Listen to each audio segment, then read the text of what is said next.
Honourable Member for Toronto-Danforth. Thank you, Mr. Speaker. I feel I must rise to quickly address in good faith the points made by my colleague from Markham. The first point is that I was working straight from Hansard on the statement by the finance critic of the Liberals that says, quote, "We don't agree with the mandatory CPP increase at this time because of what still remains stubbornly high unemployment." End of quotation. So if that quotation is wrong as compared to what he said even more recently, then I withdraw it. The second point is that the quotation from the platform talks about an eventual goal, and our concern was that the honourable member was making it look like this motion was talking about doubling now, not just phasing in. So those are the 2 points that I'd like to make in response, and I think maybe the general point that my honourable friend made in response to my question, that we may be not so far apart, is something we could work on.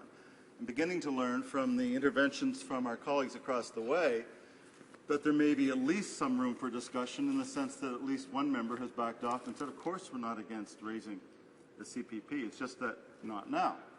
So let's all talk about in our speeches about the question of whether we can afford to start now and why the need is such that we need to start now.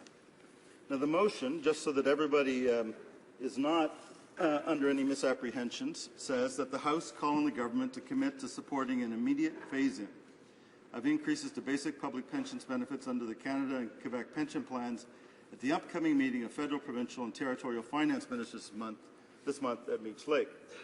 And I think it's pretty key to put this in context of a package that the NDP has been proposing. One is gradually phasing in increase in CPP-QPP benefits. That's what we're here to talk about by way of initiating. Secondly, increase the GIS to lift low-income seniors out of poverty. Thirdly, we want to return to the age of eligibility of 65 from the government's plan to bring it to 67. And fourthly, tighten up legislation to protect workers' pensions. For the few workers in our economy that now have pensions, Mr. Speaker, when a company is facing bankruptcy, leaving the country, being sold, or ongoing corporate restructuring. So it's in that context that we're talking about the need for a gradual phase-in of an increase. And I think it's also important to know, it's key to know that the provinces and the territories see this as a pressing matter. But this is not coming out of the blue. This is, at some level, about collaborative federalism. Now, the finance minister, a year ago, I understand, in December of 2012, said he was prepared to move forward. I think his own words were to move forward.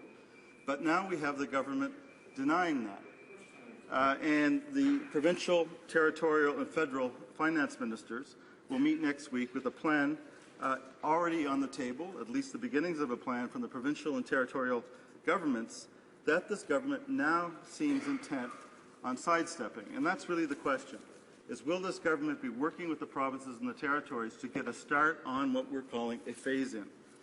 Now, it's not just the provinces. We know that, for example, those who do seem to know their economics, the CEO of CIBC, the former chief actuary of the CPP, have indicated that this is not only a good idea, but fully feasible. And the Globe and Mail editorial of today or yesterday talked about expanding the CPP, quote, it should be done, and it should be done soon. It sounds like a tax increase. It's not. It's a savings plan, and it's the best one we've got, end of quotation. No, I'm not citing the Globe and Mail just simply because every time the Globe and Mail writes an editorial, they're right. They happen to be right on this one. When they agree with us. When they agree with us. Thank you. Now, here let me do my colleagues across the way the honour of dealing with two attacks, critical attacks, I'm not saying they're unfounded attacks, being made by the Conservative government on this position. One, the idea that this is somehow a new payroll tax, and secondly, that this is a risky plan that will kill jobs.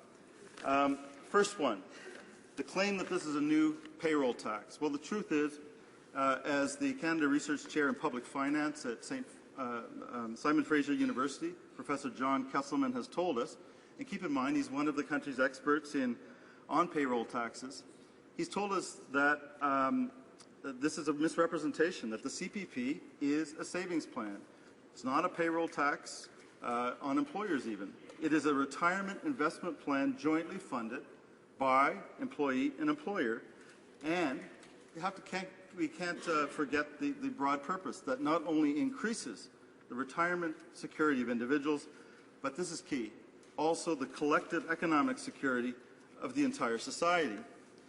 Now, the second critique or attack is that this is a risky plan that will kill jobs, and we've been hearing more about this in the last 2 days from the Minister of State for Finance.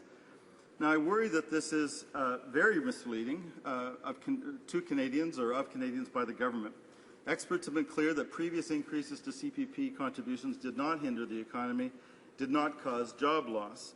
So what we're getting from the government is a wild figure being cited about job losses by the Minister of State for Finance, and no evidence to support it, even when asked to substantiate it here in the House. I do look forward to hearing whether or not there is something to back up that claim, Mr. Speaker. Now, let me return to the question of economics. We also have CIBC economist Benjamin Tal telling us that the CPP is important because it would boost savings. Quote, "The CPP is a good one. The CPP has the scale to make big investments and get better returns with relatively low costs." End of quotation. That sums up in so many ways the benefits of going the CPP route, including through a mandatory approach by increasing premiums gradually to sufficient levels. And I think it's very important to contrast that, Mr. Speaker, to the plan that this government has been wanting to push, implementing the pooled registered pension plans, which are not a lot more than glossier versions of the RRSPs that we have now. They're subject to very high, often high, or very high administrative and service fees charged by banks and other institutions.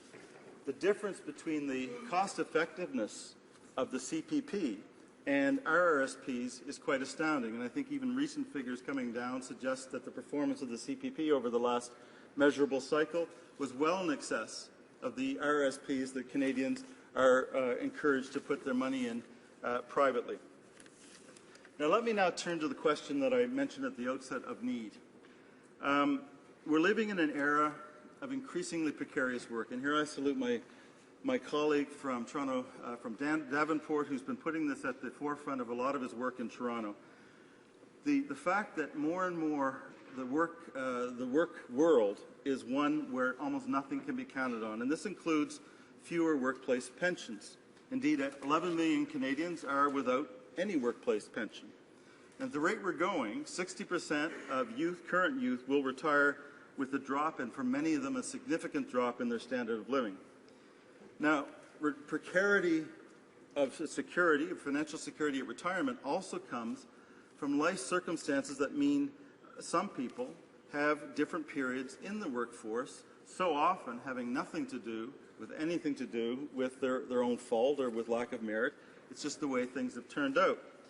And I have a note from a couple in my writing, Bill and Jean, who basically say and they add this to in a letter that was about something else. They felt this was so important they wanted to include this, that we need, quote, to increase the financial security of retirees. CPP should look after retirees, since we don't see seniors having enough CPP eligibility while they were in the workforce. So CPP should boost coverage somewhat. End of quotation.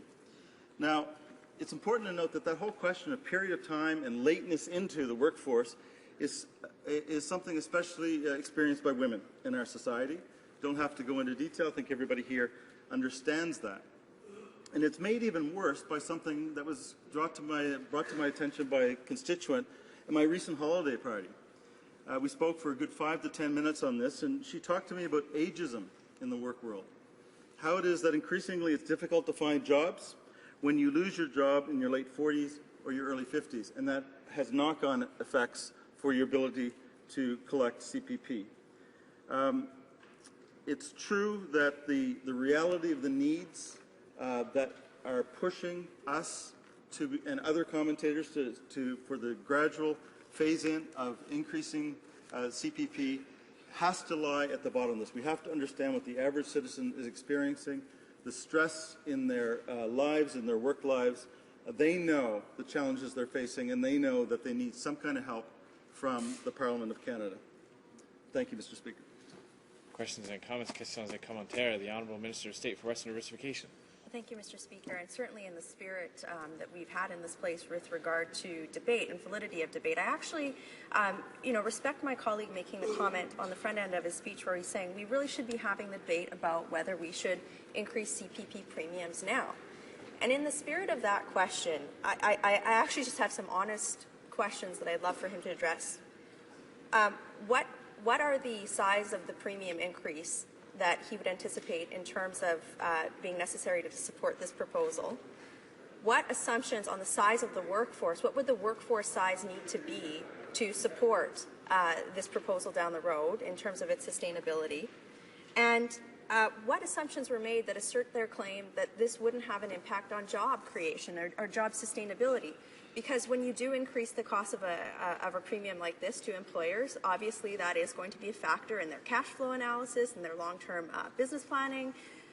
I'd love to hear some details, some actual economic model information on why this is a good proposal. Convince that increasing CPP premiums right now is something that's sustainable in the long term and is not going to hurt job creators. All I've heard here today is, this is bad, you're good. And if we're really talking about increasing the debate, the standard of debate in this place, we should be talking about these things. So I'd love to hear some actual economic facts with regard to their proposal, Mr. Speaker. The Honourable Member for Toronto-Danforth. Thank you, Mr. Speaker. And, I appreciate the questions, and I hope my honourable friend will also appreciate that exact detailed answers are not at my fingertips. What I would say is that it's very important to note that the motion is indeed about a gradual phase-in. It's also a political question. It has to do with the fact that the provinces and the territories are ready. They themselves have some kind of framework that they're wanting the finance minister to take seriously when they meet next week. And frankly, because of the whole question of how federalism works and my own sense that they surely have done the analysis, I'd be very, very partial to at least starting with what they want to start with. I would push back a little and say that we are hearing this quite exceptional figure of 70,000 jobs are going to be lost because of something that the government doesn't even have enough information on, because we're only talking about a gradual phase-in without specific numbers. So how the government knows or thinks they know that 70,000 jobs are going to be lost is frankly beyond me, and I'd love to see the numbers on that coming from the other side. Questions and comments. The Honourable Member for Winnipeg North. Yes, thank you, Mr. Speaker, and I appreciate the comments from the member from Toronto-Danforth.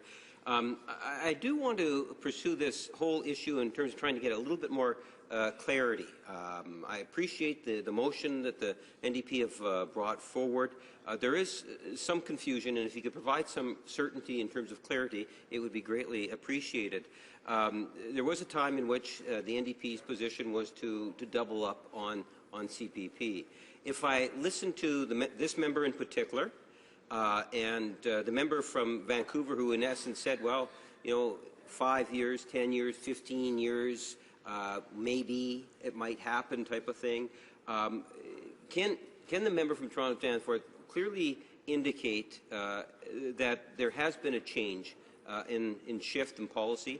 It is no longer the NDP's position that it should be doubled, that in fact they favour a more gradual increase in the years ahead. That seems to be what they're saying. Member for Toronto-Danforth. Thank you, Mr. Speaker, and I thank my friend for the question. I think the two items that he presented as alternatives are quite consistent. The idea of a phase-in and the idea of, as we put it in our platform, an eventual goal of doubling are perfectly consistent. And I have to say, we're not saying when an eventual goal of doubling should or could be reached, and this is where some of the critique coming from across the way has to be taken into account. Exactly what are the impacts as you phase in? What kind of information do we have about when we could actually even hope to get to that eventual goal? And so I honestly don't see a huge contradiction or any contradiction at all, and I would simply leave it at that.